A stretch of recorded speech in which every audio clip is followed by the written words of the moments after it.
Hi, my name is Bill Reichert, and I'm a partner here at Pegasus Tech Ventures.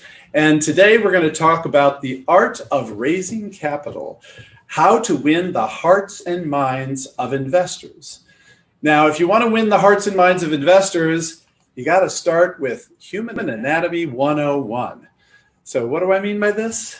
Well, what we know is that an effective communicator connects with three body parts. You've got to connect with the head, of course. You've got to say something that is logical, that we can understand, that makes sense in terms of our understanding of the physics of the world and the business of the world. So we spend most of our time coaching entrepreneurs on this part, on making sure that the presentations to investors are logical and make sense. When I was an entrepreneur, I spent most of my time trying to build this compelling, logical argument as to why the investor should invest in my company. But I'll tell you what, that's not good enough. It's not good enough to have a sound, logical argument with evidence and data. The head is not all you need to connect with. You also need to connect with the heart. So believe it or not, most investors don't invest with their brains, they invest with their hearts. The way venture capital works is investors fall in love with companies, and then they rationalize their investment by doing the diligence and looking at the numbers and doing the market research. But if you want to be successful raising capital from a venture capital firm, you've got to get them to fall in love. You've got to get their heart beating faster. You've got to get their pulse racing. You've got to get them to say, wow, that's amazing. How do you do that? Tell me more. So you want to get investors to fall in love with you. That's the second body part, but there's a third body part. The third body part is the gut. So you got to pass the gut check. We know that human beings have an instinctive, immediate reaction to every person they meet and every idea they hear.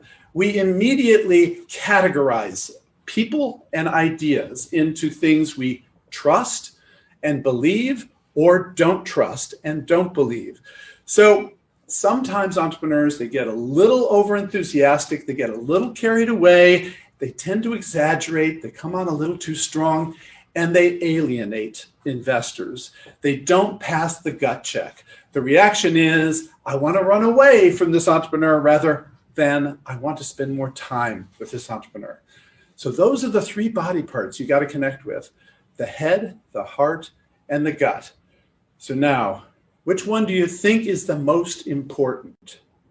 The most important is the heart. That's what I'm trying to tell you.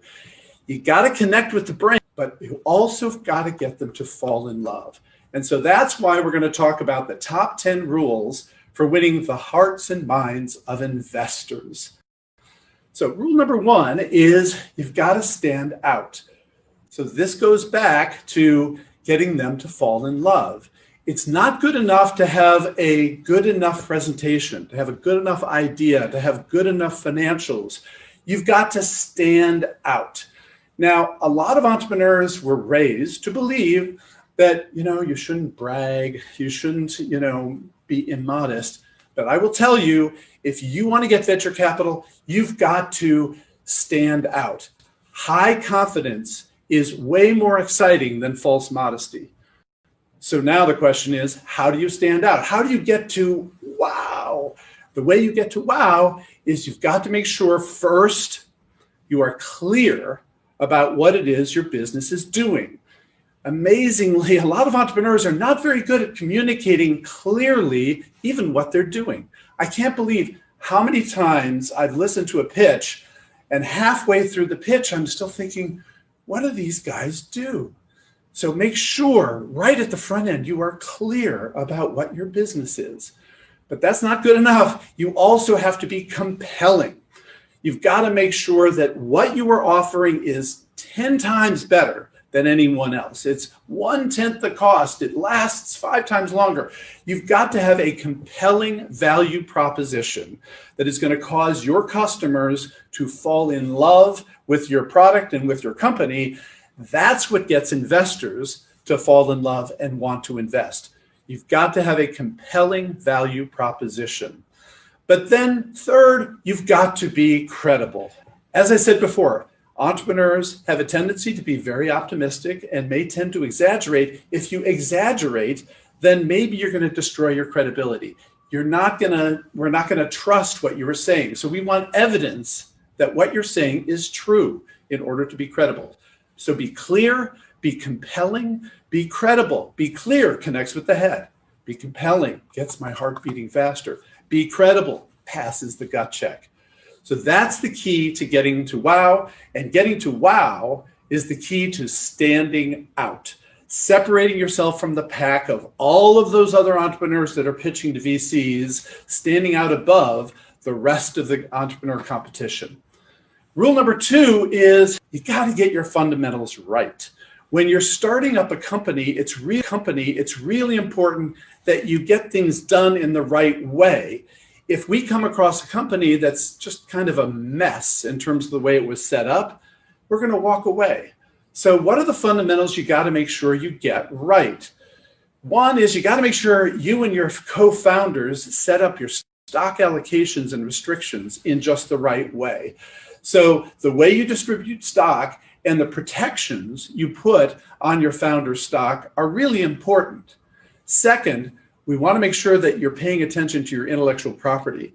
Your intellectual property is going to be key to maintaining your competitive advantage, and we want to know that you're on top of the proper procedures to protect your proprietary know-how and your patentable intellectual property.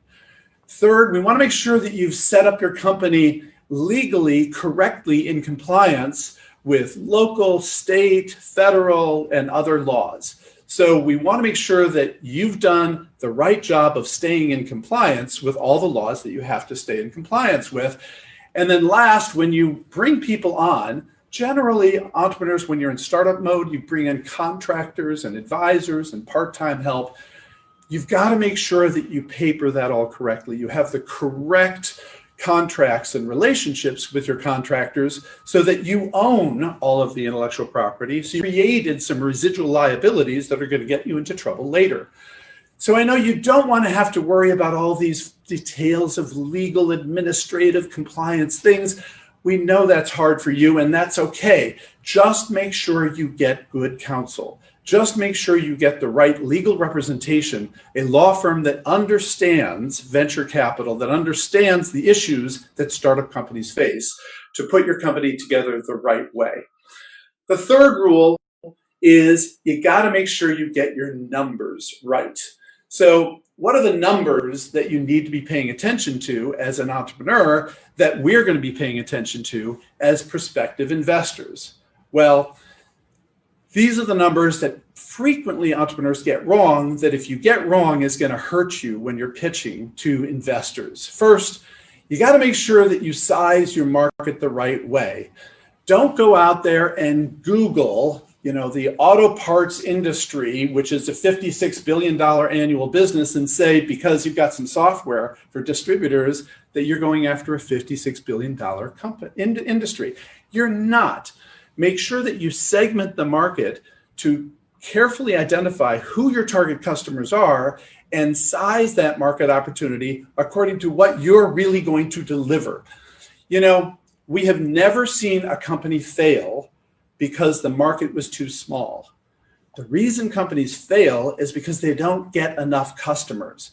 What we want to see when you're analyzing your market opportunity is that you really understand who the right customers are, how you're going to get to them, how many they are, how you're going to convert them into customers, and how you're going to upsell them for greater revenues. So show us that you really understand the dynamics of your market opportunity. Don't just throw out some big number as the market size and think we're going to be impressed, because we won't. You also have to make sure that you get your projected revenues right. Generally, entrepreneurs are overly optimistic about how fast and how big they can build a company.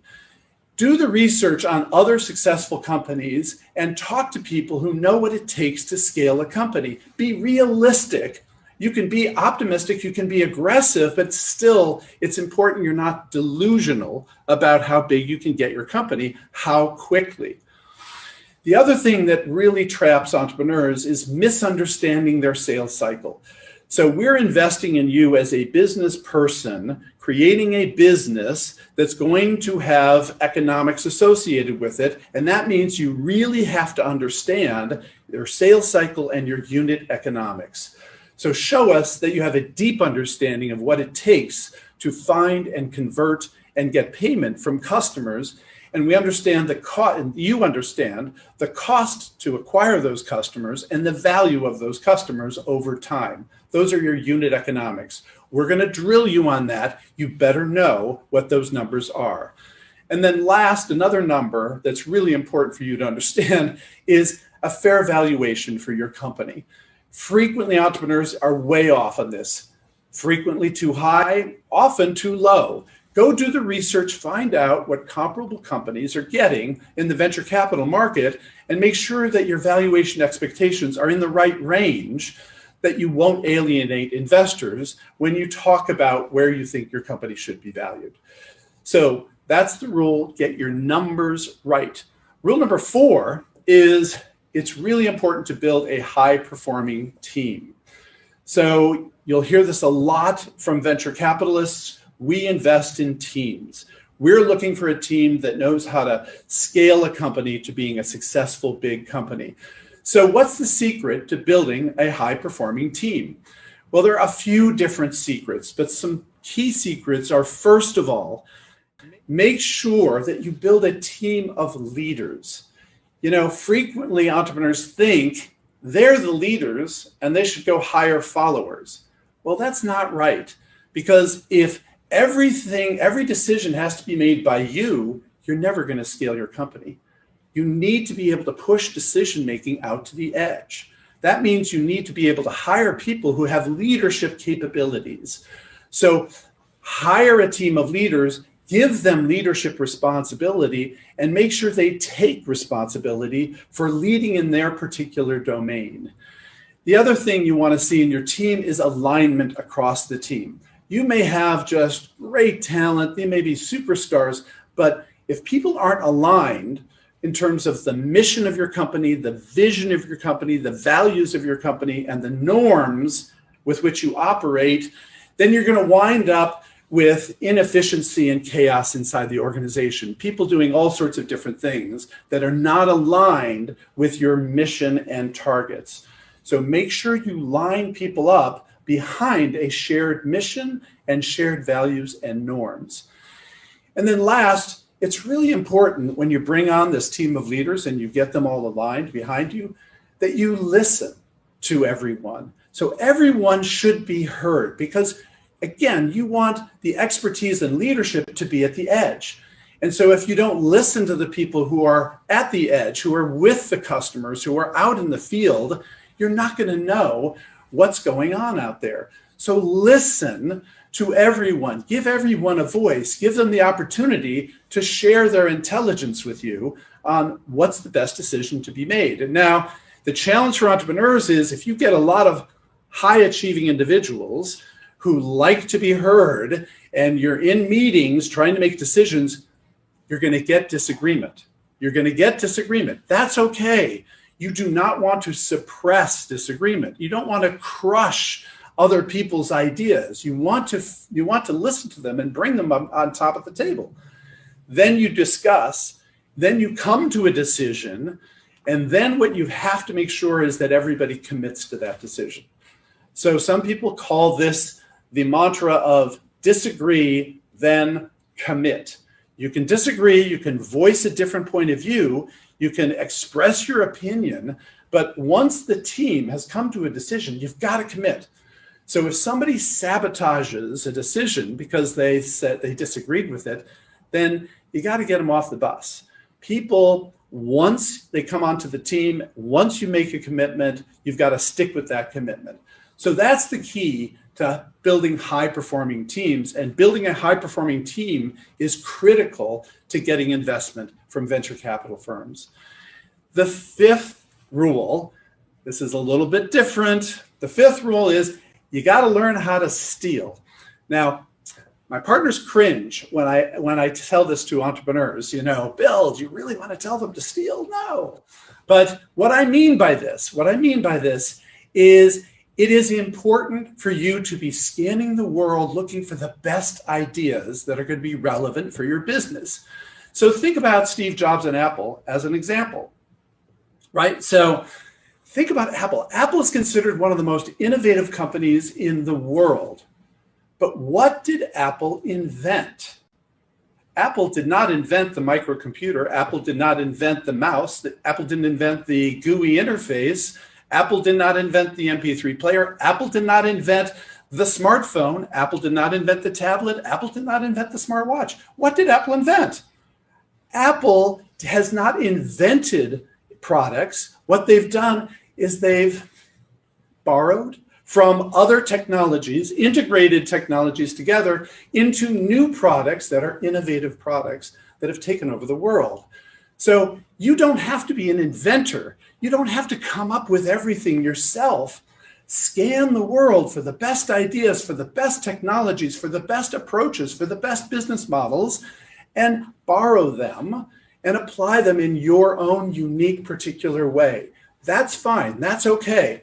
So I say, learn how to steal. Don't steal cash. Don't steal intellectual property, but feel free to find other ideas that are going to be relevant to you and integrate them into your innovative solution. Rule number 6 is show us you can sell. So I can't believe how little attention is paid in entrepreneur education to the importance of being able to sell. So in fact, in all of our cultures, we generally disparage salespeople. Why is that? Entrepreneurship is all about selling. And when you meet a VC, we enjoy your vision, we enjoy your passion, that's great. But to be honest, what we really want to see is that you know how to sell. We want to see that you've been out there in the field. You're not hiding out in your lab. You're not fiddling at your computer or at your bench with your product. You're out in the field with customers. You're talking to customers. You're playing around with ideas. You're looking for solutions that are going to create a lot of value for those customers. We want to see that you're out there selling. So we'll see that when you're talking to us as well, because raising venture capital is a sales process. Now, it's a pretty unusual sales process, but we want to see that you can take charge of that sales process the same way that we hope you're taking charge of sales out in the field to your target customers. Show us that you know how to sell. Rule number 7, again, this is kind of a different rule. I'm telling you, I want you to be intolerant. Now that sounds a little odd, right? But what I mean by that is we want you to have a very high sense of urgency about everything that you are doing. Believe it or not, VCs don't invest in nice entrepreneurs. We invest in entrepreneurs that have an intensity and urgency to get things done, to change the universe. So what we want to see is that you have intense urgency about everything you are doing. You are not going to tolerate slips and mistakes and delays. You are going to drive to make sure no matter what, this thing happens. So when I say we don't invest in people who are nice, what I mean is we want you to be persistent, even with us. We don't want you to defer to VCs. You should be professional and assertive about following up with investors whenever you're trying to convince them to invest in you. Keep on pushing until you get a firm response. Do not let investors off the hook during the fundraising process. Show that you have an intense sense of urgency, that your particular train is leaving the station, and if we don't get on board, we're going to miss this opportunity. So be intolerant. Don't just be nice. Rule number 8 is you got to build a network. You can't do it alone. So you can't just do it with your co-founders or with the people inside your company. You've got to extend outside your company. Go find advisors who are really smart about your technology, about your target customers, about the competitive environment, about scaling your business, go find good advisors who are very credible and will be helpful to you, not just window dressing, but truly helpful individuals who can advise you. You can create a formal advisory board or informal network of advisory relationships. Don't worry too much about the structure. Just make sure that you plug in to smart people who can help you across a lot of different domains. And then get out there and build a larger network of relationships of people who know what you're up to, who can help you possibly recruit other people, find investors, find customers, find partners. Your network is one of the most valuable assets you have. So it's really important to build a network and work that network. Make sure you get the messages out and take advantage of the opportunity to leverage other people to help you build and scale your company.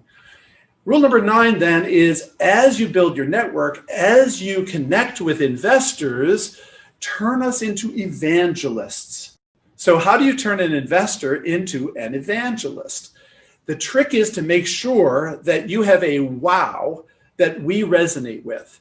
So back to where I was saying at the beginning about the way you stand out by having something that's going to make us say, wow. That means we understand clearly what you're doing, we understand your compelling value proposition, and we have evidence that you are credible. If that is true, and that is easy enough for us to remember and repeat, we're going to go tell that to other people. We're going to talk about, hey, that company that we met that is doing this amazing thing with this extraordinary technology, we're going to take it back to our partners and say, you got to meet with this team of entrepreneurs. Turn us into evangelists, leverage us to go get the word out to other people about this brilliant company that is amazing technology that creates incredible value. That's the kind of evangelism you want out there.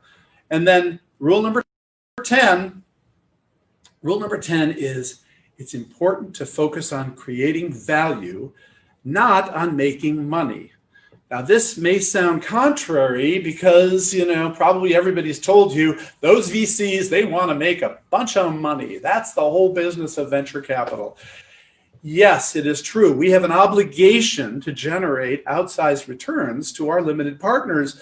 But when we see a team come into our office that is focused on making money, we're not interested in that team because there are lots of ways to make money. Entrepreneurship is one of the hardest ways to make money. We want entrepreneurs who are dedicated to solving a problem or creating an opportunity that's going to create extraordinary value for their customers and for the world. Because if the going gets tough, and I assure you, the going's going to get tough. If the going gets tough and all you care about is making money, you're going to say, boy, there's got to be an easier way to make money. But if you are dedicated to creating value, to making a dent in the universe, when the going gets tough, those entrepreneurs figure out a way to get through it, to persist, to get around obstacles, to go over obstacles. That's what we invest in. We invest in those persistent entrepreneurs who are dedicated to creating value, to making a dent in the universe. So those are the top 10 rules for winning the hearts and minds of investors, the secret to raising capital from venture capital.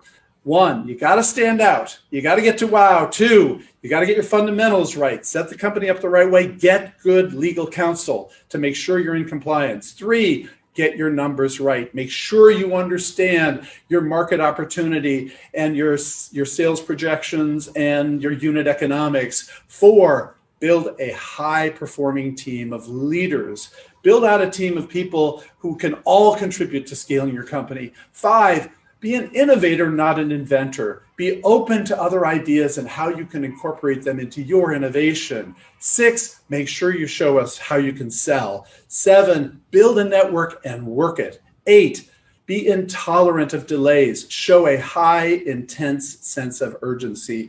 9, create evangelists who are going to spread the word of your company. And 10, focus on creating value. Those are the top 10 rules to the art of raising capital, how to win the hearts and minds of investors. I hope you found this useful, and I look forward to the opportunity to tell you more in future Pegasus videos. Thank you very much.